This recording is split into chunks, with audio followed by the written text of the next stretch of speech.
ناظرین، پچھلے 10 گھنٹوں کے دوران جو واقعات پیش آئے ہیں ان پر تفصیل سے بات کریں گے۔ امریکہ نے ایران پر حملہ کیا اور اب ایران کی جانب سے جوابی کارروائی کیا ہوگی، ان تمام چیزوں پر تفصیل سے بات کریں گے۔ ویڈیو بہت زیادہ ضروری ہے، اس لیے اس کو اینڈ تک لازمی دیکھیے گا اور چینل کو سبسکرائب لازمی کر دیے گا۔ اب جناب ہوا یہ ہے کہ ایران نے اسٹریٹ آف ہارمز بند کرنے کا فیصلہ کیا ہے، جہاں سے تیل کی ترسیل ہوتی ہے۔ ایرانی پارلیمنٹ نے اس کی منظوری دے دی ہے۔ اس کے کیا اثرات ہوں گے، عالمی سطح پر کیا رد عمل ہوگا، امریکہ نے اپنی پریس کانفرنس میں جو دعویٰ کیا ہے اس کے بارے میں بھی بات کریں گے۔ سوشل میڈیا پر تو جناب مختلف بیانات سامنے آ رہے ہیں، جس میں کچھ لوگ پاکستان کو مورد الزام ٹھہرا رہے ہیں۔ اب ان باتوں کی وضاحت کرنا بھی بہت زیادہ ضروری ہے۔ اب امریکہ کے حملے میں 3 جوہری مقامات کو نشانہ بنایا گیا، جس کا نام آپریشن مڈ نائٹ ہیمر رکھا گیا۔ پینٹاگون کے پریس کانفرنس میں سیکورٹی دفاع اور جوائنٹ چیف آف اسٹاف کے چیئرمین نے شرکت کی۔ ان کا کہنا تھا کہ حملے میں 2 بامز استعمال ہوئے ہیں، جو پہلے ایک جگہ راستہ بناتے ہیں اور پھر دوسرا میزائل اسی راستے کے اندر جا کر دھماکہ کرتا ہے۔ سیٹلائٹ تصاویر میں نشاندہی کی گئی ہے کہ نشانے پر جناب 3 جگہوں سے حملہ ہوا ہے۔ اب امریکہ کی اگر بات سنیں تو امریکہ نے یہ بھی بتایا 145 جنگی طیاروں نے اس آپریشن میں حصہ لیا،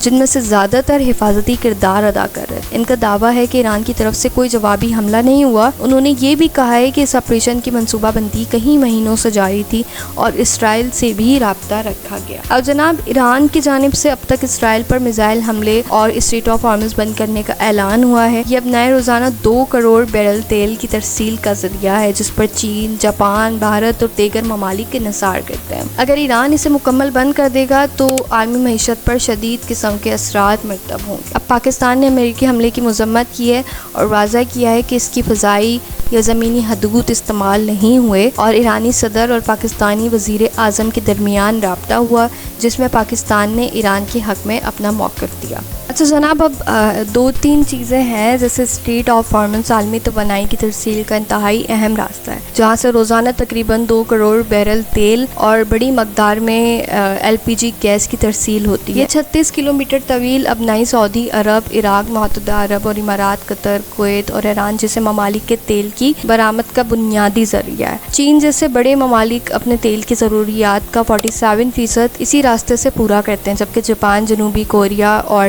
بھارت جیسے ممالک بھی اس پر ڈیپینڈ کرتے ہیں۔ اگر ایران اسے اپنائے کو بند کرنے کا فیصلہ کرتا ہے تو اس کے چند اہم اثرات مرتب ہو سکتے ہیں، جیسے عالمی تیل کی قیمتوں میں شدید اضافہ، توانائی کی بحران خطرہ، متبادل راستوں کو تلاش جیسے کہ پیکروڈ، ایران اور تیل درآمد کرنے والے ممالک کے تعلقات پر دباؤ۔ اب تاہم تاریخی طور پر ایران نے 1980-88 کی جنگ کے دوران بھی اس اپنائے کو مکمل طور پر بند نہیں کیا تھا، جس سے ظاہر ہوتا ہے کہ ایسا فیصلہ ایران کے لیے بھی انتہائی مشکل ہوگا۔ موجودہ صورتحال میں ایران کے پاس متبادل راستوں کے طور پر پاکستان کے ذریعے چین کو تیل برآمد کرنے کا آپشن موجود ہے، لیکن فی الحال پاکستان نے ایرانی بارڈرز بند رکھے ہیں۔ اب شیخ وقاص اکرم، سیکرٹری اطلاعات پاکستان تحریک انصاف نے امریکی حملے کو ایران کی خود مختاری اور اقوام متحدہ کے چارٹرز کی خلاف ورزی قرار دیتے ہوئے اس کی سخت مذمت کی ہے۔ ان کا کہنا ہے کہ یہ حملہ خطے میں کشیدگی مزید بڑھانے کا باعث بنے گا۔ صورتحال انتہائی نازک ہے ناظرین، اور مزید تبدیلیوں کا امکان موجود ہے۔